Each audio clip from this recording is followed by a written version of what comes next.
Hi friends, welcome back to chapter 13. We are almost done with our book.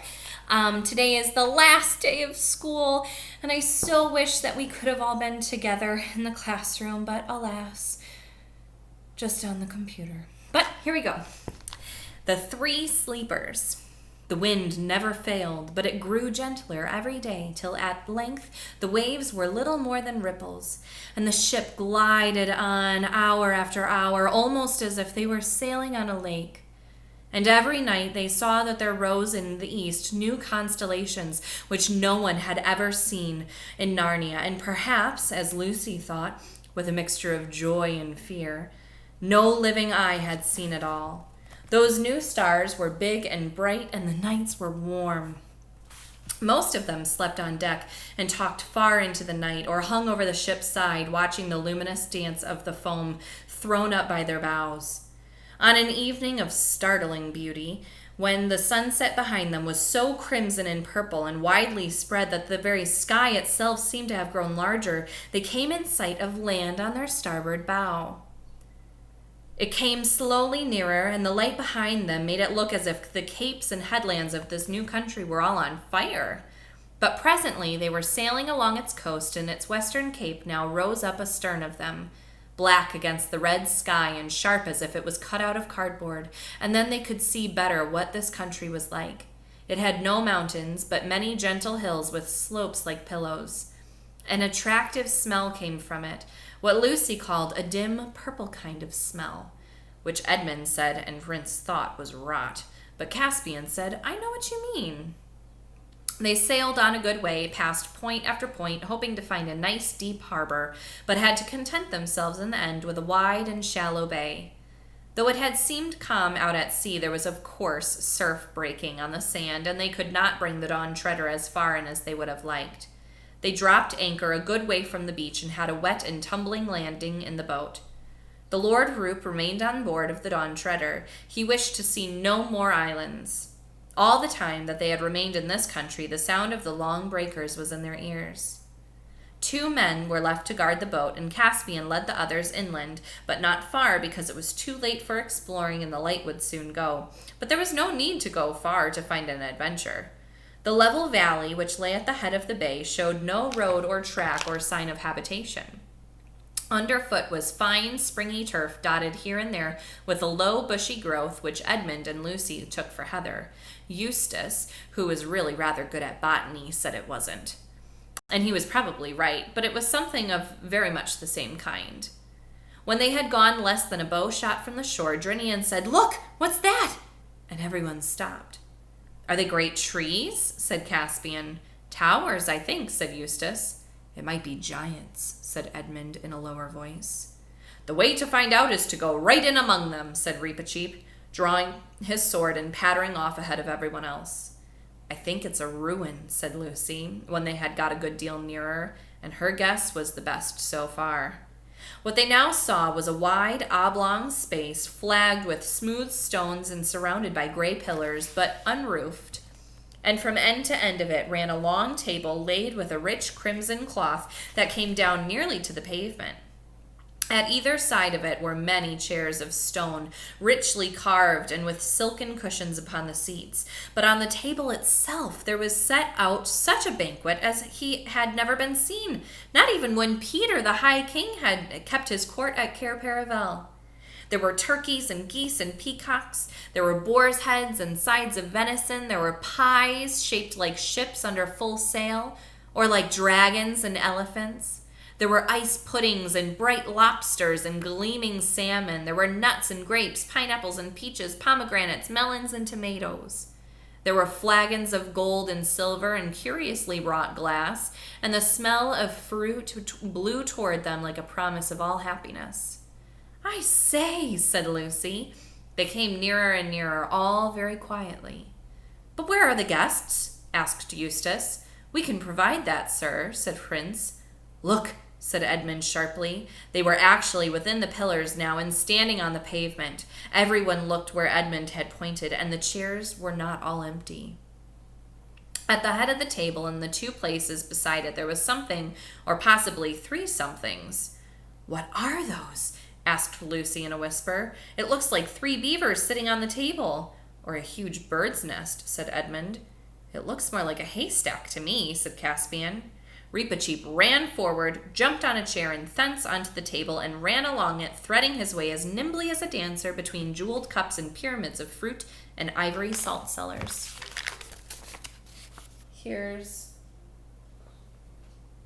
what they're looking at.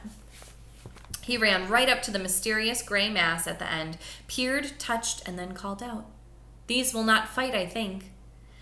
Everyone now came close and saw that what sat in those 3 chairs was 3 men, though hard to recognize as men till you looked closely. Their hair, which was gray, had grown over their eyes till it almost concealed their faces, and their beards had grown over the table, climbing round and entwining plates and goblets as brambles entwine a fence, until all mixed into one great mat of hair, they flowed over the edge and down to the floor. And from their heads the hair hung over the backs of their chairs so that they were wholly hidden. In fact, the 3 men were nearly all hair. "Dead?" said Caspian. "I think not, sire," said Reepicheep, lifting one of their hands out of its tangle of hair in his 2 paws. "This one is warm, and the pulse beats." "This one too, and this," said Drinian. "Why, they're only asleep," said Eustace. "It's been a long sleep, though," said Edmund, "to let their hair grow like this." "It must be an enchanted sleep," said Lucy. "I felt the moment we landed on this island that it was full of magic." "Oh, do you think we've been perhaps come here to break it?" "We can try," said Caspian, and began shaking the nearest of the 3 sleepers. For a moment everyone thought he was going to be successful, for the man breathed hard and muttered, "I'll go eastward no more. Out oars for Narnia." But he sank back almost at once into a yet deeper sleep than before. That is, his heavy head sagged a few inches lower toward the table, and all efforts to rouse him again were useless. With the second, it was much the same. "Weren't born to live like animals. Get to the east while you've a chance. Lands behind the sun," and sank down. And the third only said, "Mustard, please," and slept hard. "Out oars for Narnia, eh?" said Drinian. "Yes," said Caspian. "You are right, Drinian. I think our quest is at an end. Let's look at their rings. Yes, these are their devices. This is the Lord Revilian, this is the Lord Argos, and this the Lord Mevramorn." "But we can't wake them," said Lucy. "What are we to do?" "Begging your majesty's pardons all," said Rince, "but why not fall to while you're discussing it? We don't see a dinner like this every day." "Not for your life," said Caspian. That's right, said several of the sailors. "Too much magic about here. The sooner we're back on board, the better." "Depend upon it," said Reepicheep, "it was from eating this food that these 3 lords came by a 7 years' sleep." "I wouldn't touch it to save my life," said Drinian. "The light's going uncommonly quick," said Reinulf. Back to ship," muttered the men. "I really think," said Edmund, "they're right. We can decide what to do with the 3 sleepers tomorrow. We daren't eat the food, and there's no point in staying here for the night. The whole place smells of magic and danger." "I am entirely of King Edmund's opinion," said Reepicheep, "as far as concerns the ship's company in general, but I myself will sit at this table till sunrise." "Why on earth?" said Eustace. "Because," said the mouse, "this is a very great adventure, and no danger seems to me so great as that of knowing when I get back to Narnia that I left a mystery behind me through fear." "I'll stay with you, Reep," said Edmund. "And I too," said Caspian.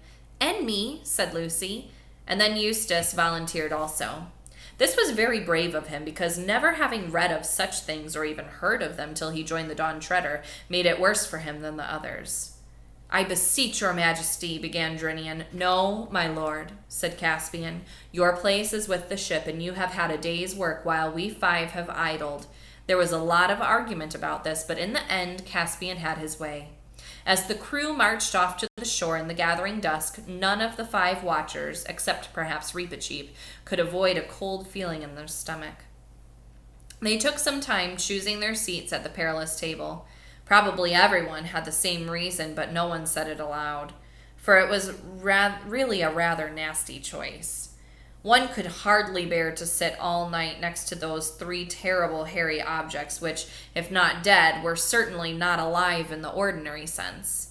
On the other hand, to sit at the far end so that you would see them less and less as the night grew darker and wouldn't know if they were moving and perhaps wouldn't see them at all by 2 o'clock. No, it was not to be thought of. So they sauntered round and round the table, saying, "What about here?" or perhaps a bit further on, or "Why not on this side?" Till at last they settled down somewhere about the middle, but nearer to the sleepers than to the other end. It was about 10 by now, and almost dark. Those strange new constellations burned in the east. Lucy would have liked it better if they had been the leopard and the ship and the other old friends of the Narnian sky. They wrapped themselves in their sea cloaks and sat still and waited. At first there was some attempt at talk, but it didn't come to much, and they sat, and all the time they heard the waves breaking on the beach. After hours that seemed like ages, there came a moment when they all knew they had been dozing a moment before they were all suddenly wide awake.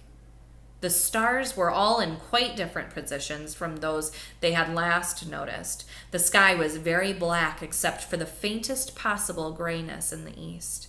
They were cold, though thirsty and stiff, and none of them spoke because now at last something was happening. Before them, beyond the pillars, there was the slope of a low hill, and now a door opened in the hillside, and light appeared in the doorway. And a figure came out, and the door shut behind it. The figure carried a light, and this light was really all that they could see distinctly. It came slowly nearer and nearer, till at last it stood right at the table opposite to them. Now they could see that it was a tall girl, dressed in a single long garment of clear blue, which left her arms bare. She was bareheaded, and her yellow hair hung down her back, and when they looked at her, they thought they had never before known what beauty meant. The light which she had been carrying was a tall candle in a silver candlestick, which she now set upon the table. If there had been any wind off the sea earlier in the night, it must have died down by now, for the flame of the candle burned as straight and still as if it were in a room with the windows shut and the curtains drawn. Gold and silver on the table shone in its light. Lucy now noticed something lying lengthwise on the table, which had escaped her attention before. It was a knife of stone, sharp as steel, a cruel-looking, ancient-looking thing. No one had yet spoken a word. Then Reepicheep first, and Caspian next. They all rose to their feet because they felt that she was a great lady. "Travelers who have come far to Aslan's table," said the girl, "why do you not eat and drink?" "Madam," said Caspian, "we feared the food because we thought it had cast our friends into an enchanted sleep." "They have never tasted it," she said. "Please," said Lucy, "what happened to them?" 7 years ago," said the girl, "they came here in a ship whose sails were rags and her timbers ready to fall apart. There were a few others with them, sailors, and when they came to this table, one said, 'Here is a good place. Let us set sail and reef sail and row no longer, but sit down and end our days in peace.' And the second said, 'No, let us re-embark and sail for Narnia and the west. It may be that Miraz is dead.' But the third, who was a very masterful man, leapt up and said, 'No, by heaven! We are men and Telmarines, not brutes. What should we do but seek adventure after adventure? We have not long to live in any event. Let us spend what is left in seeking the unpeopled world beyond the sunrise.' And as they quarreled, he caught up the knife of stone which lies there on the table and would have fought with his comrades. But it is a thing not right for him to touch. And as his fingers closed upon the hilt, deep sleep fell upon all the three. And till the enchantment is undone, they will never wake." "What is this knife of stone?" asked Eustace. "Do none of you know it?" said the girl. I think," said Lucy, I've seen something like it before. It was a knife like the White Witch used when she killed Aslan at the stone table long ago." "It was the same," said the girl, "and it was brought here to be kept in honor while the world lasts." Edmund, who had been looking more and more uncomfortable for the last few minutes, now spoke. "Look here," he said, "I hope I'm not a coward about eating this food. I mean, I'm sure I don't mean to be rude, but we have had a lot of interesting adventures on this voyage of ours, and things aren't always what they seem. When I look in your face, I can't help believing all you say, but then that's just what might happen with a witch, too. How are we to know you're a friend?" "You can't know," said the girl. "You simply believe or not." After a moment's pause, Reepicheep's small voice was heard. "Sire," he said to Caspian, "of your courtesy, fill my cup with tea from that flagon. It is too big for me to lift. I will drink to the lady." Caspian obeyed, and the mouse, standing on the table, held up a golden cup between its tiny paws and said, "Lady, I pledge you." Then it fell to a cold peacock, and in a short while everyone else had followed his example. All were very hungry, and the meal, if not quite what you had wanted for a very early breakfast, was excellent as a very late supper. And here's Reepicheep. "Why is it called Aslan's table?" asked Lucy presently. "It is set here by his bidding," said the girl, "for those who come so far. Some call this island the world's end, for though you can sail further, this is the beginning of the end." "But how does the food keep?" asked the practical Eustace. "It is eaten and renewed every day," said the girl. "This you will see." "And what are we to do about the sleepers?" asked Caspian. "In the world from which my friends come," here he nodded at Eustace and the Pevensies, "they have a story of a prince or a king coming to a castle where all the people lay in an enchanted sleep. In that story he could not dissolve the enchantment until he had kissed the princess. But here," said the girl, "it is different. Here he cannot kiss the princess till he has dissolved the enchantment." "Then," said Caspian, "in the name of Aslan, show me how to set about that work at once." "My father will teach you that," said the girl. "Your father?" said everyone. "Who is he, and where?" "Look," said the girl, turning round and pointing at the door in the hillside. They could see it more easily now, for while they had been talking, the stars had grown fainter, and great gaps of white light were appearing in the grayness of the eastern sky. And we will pause. Chapter 14 is titled The Beginning of the End of the World. We're almost there, friends. I hope you enjoyed this chapter as much as I did, and I will see you back tomorrow.